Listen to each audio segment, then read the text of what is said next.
사랑하는 성도 여러분, 오늘 추수감사 예배에 하나님께 예배드리러 오신 성도님들을 축복합니다. 우리 다 같이 인사합시다. 사랑합니다. 축복합니다.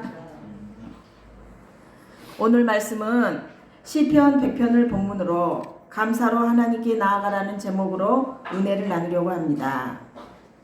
2025년 추수감사절을 맞이하고 있습니다. 더우시면 이거 끌까요? 우리가 1년 동안 받은 은혜의 축복을 되새기며 감사의 마음으로 하나님께 드리는 시간입니다.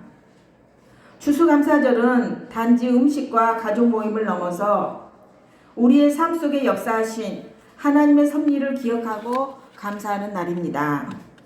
우리는 수많은 고난과 역경, 수없이 닥쳤던 어려움 속에서도 지금까지 우리의 손을 놓지 않으시고 발걸음을 인도하셨던 하나님께 진정한 감사를 드리는 시간이 되길 바랍니다.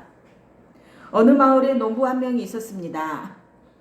그는 매년 추수 때마다 마을 예배당에 가장 먼저 들어와 하나님께 감사 기도를 드렸습니다. 사람들은 그에게 물었습니다. 올해는 그렇게 가뭄이 심했는데 왜 그렇게 기뻐하십니까? 그는 말했습니다. 비가 오면 곡식이 잘 자라 감사하고 가뭄이 들면 하나님이 나를 더 의지하게 하시니 감사하지요. 그렇습니다.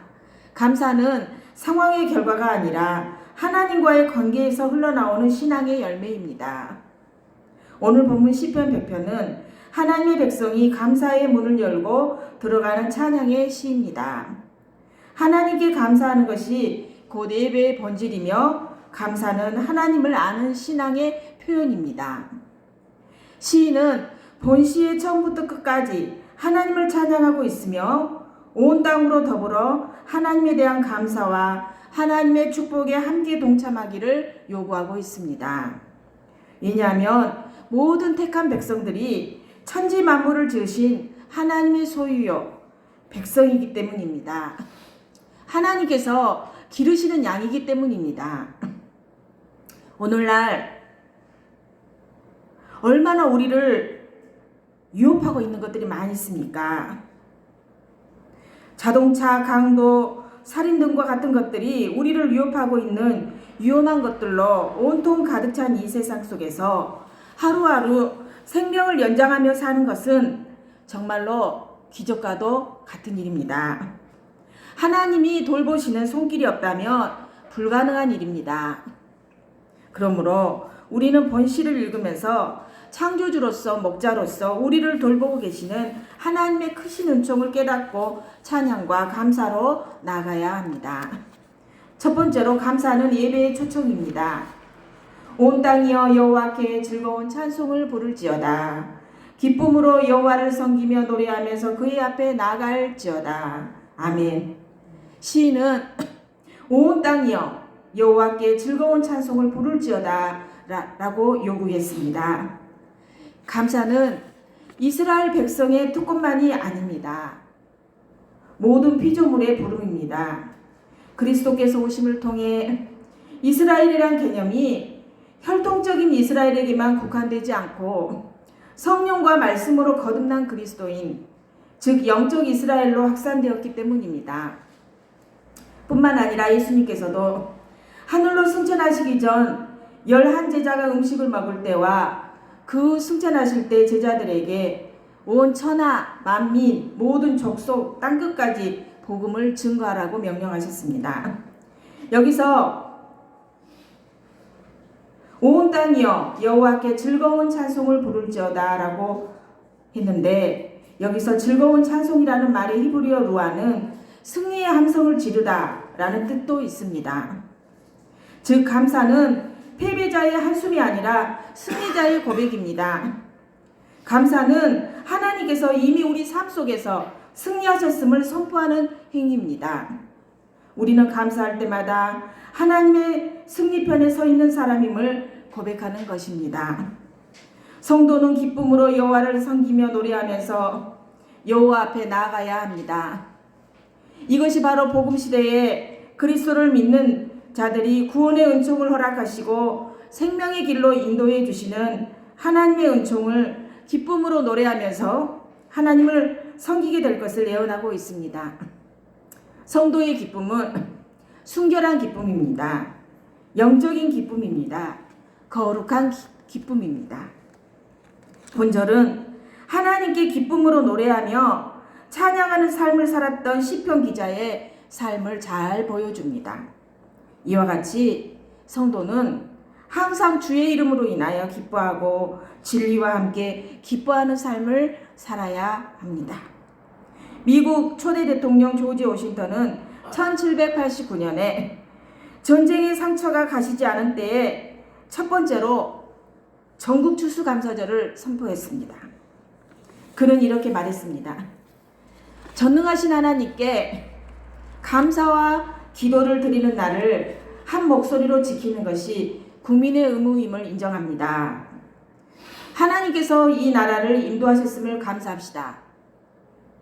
그에게 감사는 형편의 결과가 아니라 하나님을 예배하는 부름에 대한 순종이었습니다. 우리의 삶에도 마찬가지입니다. 풍성할 때만 감사하는 게 아니고 광야 같은 시기에도 하나님은 우리를 감사의 예배로 초청하십니다. 감사는 예배의 시작입니다. 찬양과 감사 없이 진정한 예배는 없습니다. 감사는 하나님의 부르심에 대한 응답입니다. 온 땅이여 여호와께 즐거운 찬송을 부를지어다. 아멘. 오는 그 초청에 응답하는 자가 복된 자입니다. 감사는 삶의 자세입니다. 기쁨으로 섬기고 노래하면서 하나님 앞에 나아가십시오. 그분은 우리의 감사하는 마음속에 임하십니다. 두 번째로 감사는 하나님을 아는 믿음의 고백입니다. 3절 보니까 여호와가 우리 하나님이신 줄 너희는 알지어다. 그는 우리를 지으신 이요 우리는 그의 것이니 그의 백성이요 그의 기르시는 양이로다. 아멘. 시인은 여호와는 우리를 지으신 자이시요 우리는 그의 것이니 그의 백성이요 그의 기르시는 양이로다. 이렇게 묘사하였습니다. 이러한 시인의 묘사는 우리가 하나님의 작품이고 소유라는 사실입니다. 동시에 하나님께서 우리를 지으신 것으로 그치지 않으시고 호흡이 닿는 순간까지 돌보아 주시는 사랑의 하나님이심을 선언합니다. 왜냐하면 하나님께서는 유순하고 남을 공경할 줄 모르고 맹수의 공격에 대해 자기 방어력이 약한 성품을 지닌 양 같은 우리를 푸른 초장으로 데리고 다니며 길러주시는 목자이기 때문입니다. 믿으십니까? 아멘. 그런 까닭에 시인은 하나님을 가리켜 우리 하나님이라는 표현을 자신 있게 사용합니다. 이처럼 하나님께서는 우리를 육체로 지으셨을 뿐만 아니라 생명의 말씀을 통해 영적으로 거듭나게 하셨고 눈동자와 같이 우리를 지키시고 관심을 기울여 주시는 자상한 아버지이시기 때문에 오늘을 살아가는 우리 또한 하나님을 가리켜 우리 하나님이라는 고백을 할 수 있습니다. 그는 우리를 지으시니요.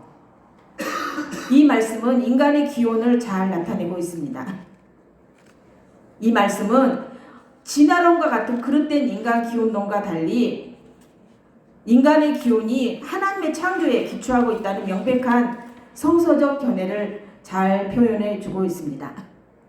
창세기 2장 7절 보면 자 따라합시다. 여호와 하나님이 땅의 흙으로 사람을 지으시고 생기를 그 코에 불어넣으시니 사람이 생명이 되니라. 아멘. 믿으십니까? 아멘. 하나님은 우리를 지으신 분이십니다. 또한 그의 기르시는 양이로다. 그의 양이라는 표현은 신약에서 예수님께서 직접 인용하십니다. 나는 선한 목자라. 내 양은 내 음성을 들으며 나는 그들을 알고 그들은 나를 따르느니라.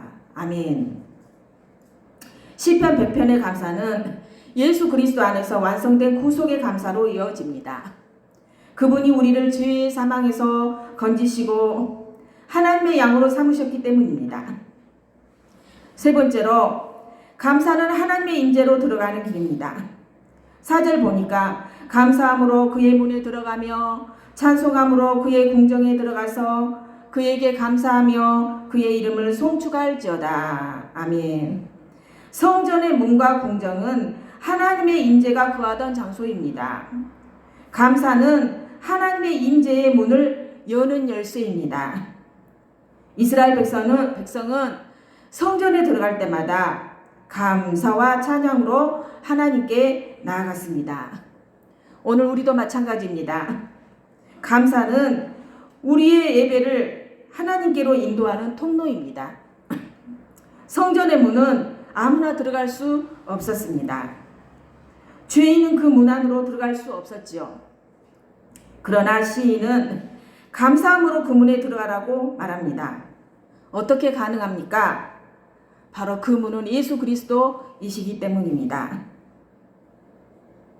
요한복음 10장 9절에 보니까 내가 문이니 누구든지 나로 말미암아 들어가며 구원을 받고 또는 들어가며 나오며 꼴을 얻으리라 이렇게 말씀하십니다. 이런 예화가 있습니다. 조용기 목사님이 어느 날 신방 중에 말기암 판정을 받은 목사 사모님을 방문하였습니다. 의사들은 치료가 불가능하다 했습니다. 사모님은 절망 가운데 있었습니다. 내가 목사님 따라서 개척교회 하다가 이렇게 병들었다고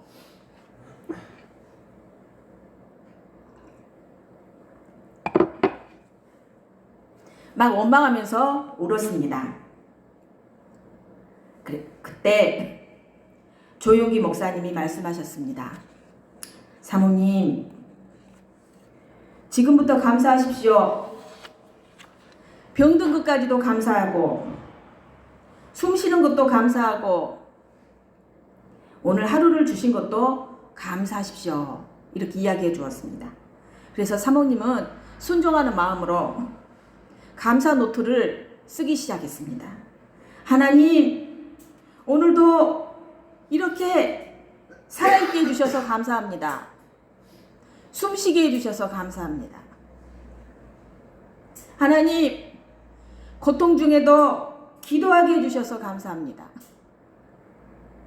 하나님, 예수님의 십자가를 생각하게 하심을 감사합니다. 이렇게 날마다 감사 노트를 쓰기 시작했어요. 며칠이 지나자 그의 마음에 이상한 평안과 기쁨이 찾아왔습니다. 얼굴에 미소가 돌고 마음에 생기가 넘쳤습니다. 그 후에 병원에서 검사를 했어요. 어떻게 됐을까요? 권사님 어떻게 됐을 것 같아요? 검사를 했잖아. 예? 어떻게 됐을 것 같아요? 암이 완전히 사라져 버렸어요. 예. 암이 날마다 감사를 하니까 암이 완전히 사라져 버렸어요. 병 검사를 했는데. 사모님은 이렇게 간증했습니다.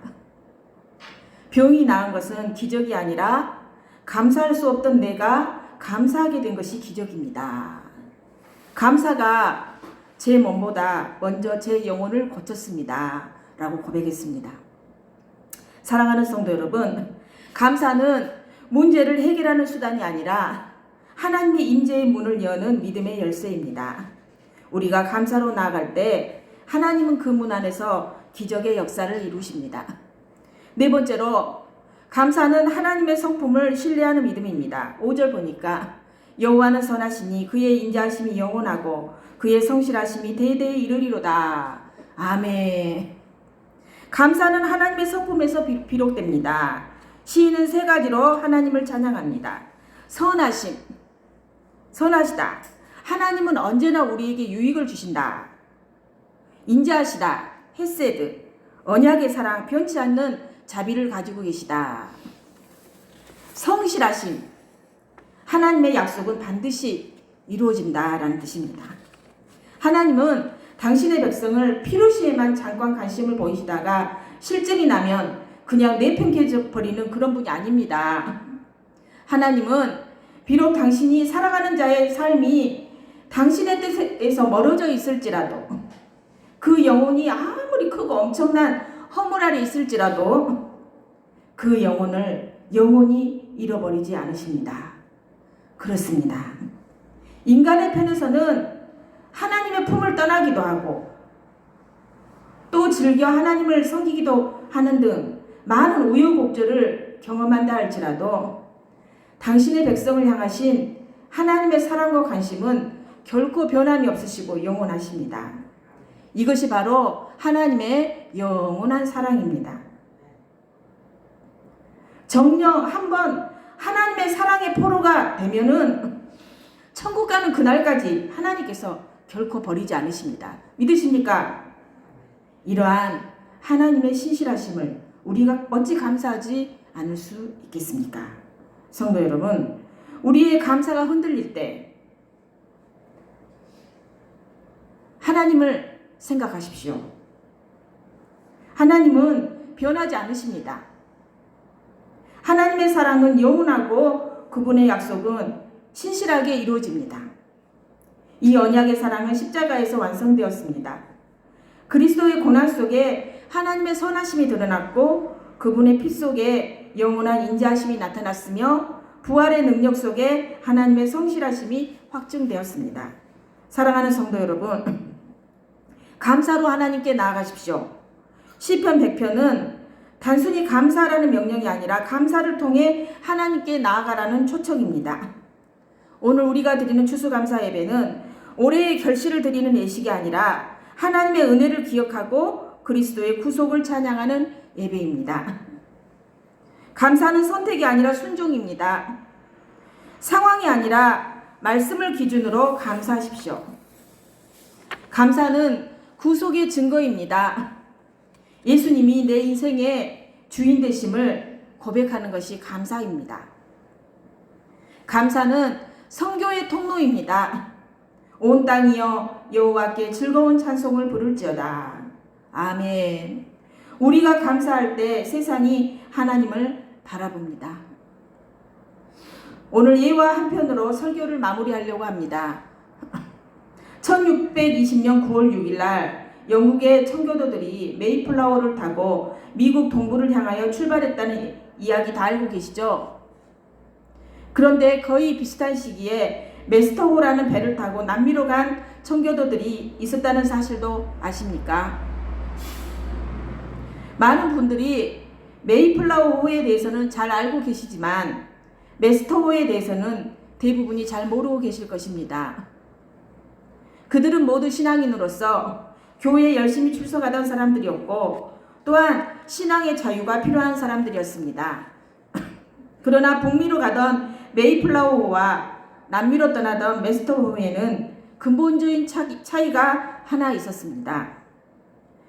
그게 뭔지 아십니까? 그것은 바로 동기의 차이입니다. 물론 남미로 간 사람들에게도 신앙적인 동기가 전혀 없었던 것은 아닙니다. 그러나 그들이 남미로 가려고 했던 가장 큰 동기는 황금과 같은 물질을 찾아서였습니다. 남미에서 엄청난 양의 금이 발견됐다는 소문을 듣고 그들은 새로운 대륙에 가서 새로운 기회를 잡아 부자가 되겠다는 동기 때문에 메스터호를 탔습니다. 반면에 북미로 갔던 사람들은 금과 같은 물질 때문이 아니라 하나님을 마음껏 섬기기 위해서 떠났습니다. 그들은 세상에 다른 어떤 것보다도 신앙적인 동기 때문에 메이플라워를 탔습니다. 그들은 영국 국교도들의 핍박으로 인해 마음대로 신앙생활을 하지 못하니까 마음껏 찬양을 부르고 마음껏 기도를 하고 마음껏 예수 그리스도를 전할 수 있는 진정한 신앙의 자유를 찾아서 메이플라워를 탔던 것입니다. 똑같이 신앙생활을 하던 두 그룹이 각각 다른 동기로 각기 다른 지역을 향해 떠났습니다. 이들의 결과는 어떻게 되었을까요? 메이플라워를 타고 신앙을 찾아 북미로 찾아온 그들과 그 후예들이 어떻게 됐는지 여러분은 잘 알고 계시지 않습니까? 그들은 하나님 한 분만을 찾아서 그곳에 와서 땀과 눈물과 피를 흘리면서 예배당부터 먼저 지었습니다. 믿음의 형제들이 고생하면서 하나 둘 죽어갔습니다. 하나 둘 죽어감에도 기어코 예배당을 완공했으며 1년 동안 농사를 하고 그 추수를 하나님께 드리면서 추수감사주의를 지켰습니다. 신앙적인 동기 때문에 북미로 간 사람들은 신앙의 르네상스를 경험하였을 뿐만 아니라 물질의 풍성함도 누리고 있습니다. 그들이 뿌린 감사와 희생의 씨로 말미암아 그들의 후손은 오늘의 최대국인 미국을 이루는 축복을 받았습니다. 현재 미국은 정치, 경제, 사회, 문화, 스포츠, 영화, 과학 등 모든 분야에서 자타가 공인하는 세계 최고의 나라가 되었습니다.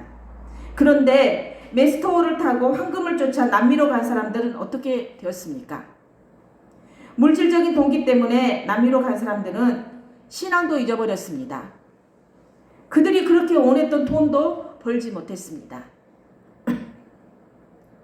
지금 남미 지역의 나라들이 얼마나 경제적으로 어렵습니까?